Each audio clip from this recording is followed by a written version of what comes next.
네, 장원급제 후 암행어사로 발탁된 신반장, 복국대왕으로부터 전국의 탐관오리를 색출하란 특명을 받습니다.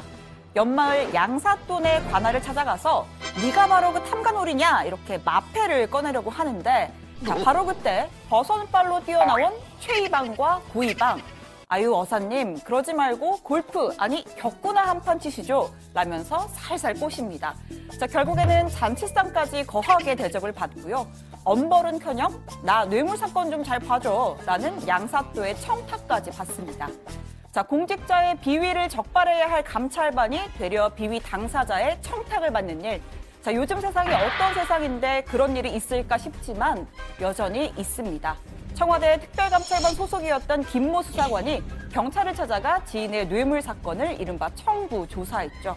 청와대가 발칵 뒤집혀서 진위 파악에 나섰는데 급기야 특감반 직원이 근무 시간 중 단체로 골프를 쳤다는 의혹까지 불거졌습니다.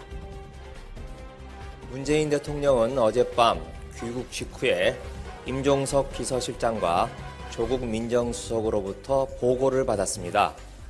보고 내용은 이른바 특별감찰반 사건의 그동안 진행 경과와 앞으로의 특별감찰반 개선 방안이었습니다. 당시 문 대통령은 조국 수석의 특별감찰반 전원교체 대처가 적절했다면서도 기강 확립을 위한 개선안을 조속히 마련하라고 지시했습니다. 그 결과물이 오늘 공개됐는데요. 자세히 한번 뜯어보겠습니다. 자, 제일 먼저 이 간판을 바꿨습니다.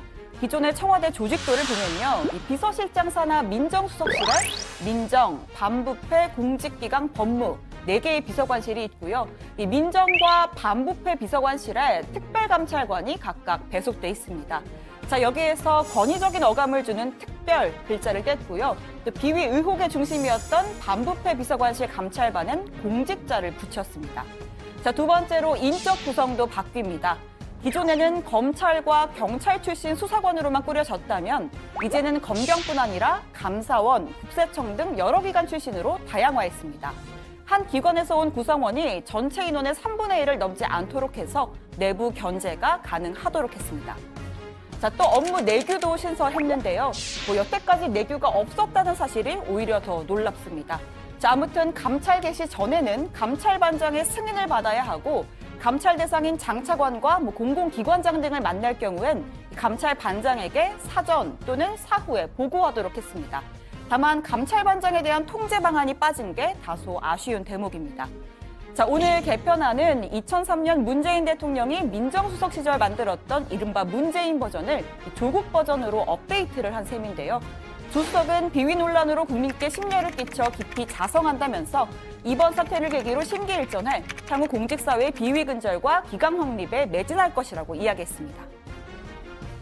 역대 정부를 보더라도 2년 차, 3년 차 이렇게 접어들면 그런 도덕성이라는 면에서도 늘 이렇게 사고들이 생기곤 했습니다. 우리 민정수석실에서 악역도 맡아주셔야 할 것 같습니다. 청와대는 집권 3년차 준비에도 박차를 가하고 있습니다. 현 정부 들어서 최대 규모인 16명 차관급 인사를 단행했는데요. 홍남기 원팀을 뒷받침할 경제라인 개편과 또 청와대 참모진들을 전진 배치한 점이 아주 눈에 띕니다. 이호승 기획재정부 제1차관은 거시경제통이며 일자리 기획비서관으로 다져진 국정과제와 현장에 대한 이해를 토대로 정책 성과를 가속화하고 경제 활력 모멘텀을 마련하는 데 기여할 것입니다. 자, 먼저 기재부 1차관엔 이호승 대통령 비서실 일자리 기획비서관을, 또 2차관엔 구윤철 기재부 예산실장을 임명했습니다. 국무조정실 2차장에는 차영환 대통령 비서실 경제정책비서관을 임명했습니다. 이 중에서 구윤철 2차관만 기재부 승진 임명이고요. 이호승, 차영환 두 사람은 대통령 비서실 소속 참모진이었습니다. 김의겸 대변인은 대통령의 뜻을 직접 받들어 정책을 만들던 분들이 이번엔 직접 현장에 들어가서 구현해달라는 뜻이 담겨 있다고 설명했습니다. 국민들은 오래 기다릴 만한 그런 여유가 없습니다. 사는 것이 너무 힘들기 때문에 정부로서는 빠르게 성과를 보여주어야 합니다. 그러려면 적어도 이제 당장 내년부터는 이런 성과를 보여주지 않으면 안 됩니다. 네, 문 대통령 집무실에 있는 일자리 상황판도 최근 새 단장을 했습니다. 취임 직후 설치돼서 문 대통령이 이렇게 직접 시연까지 했었는데 고용 상황이 계속 악화되면서 현실과 동떨어진 전시용 아니냐라는 지적도 일각에서 나왔습니다. 경기 상황을 입체적으로 보여주는 제조업 생산과 경상수지 등 이 거시 지표를 대폭 보강했고요. 연령별, 산업별 고용보험 가입자와 이 공공 부분의 정규직 전환 실적 등을 추가했습니다.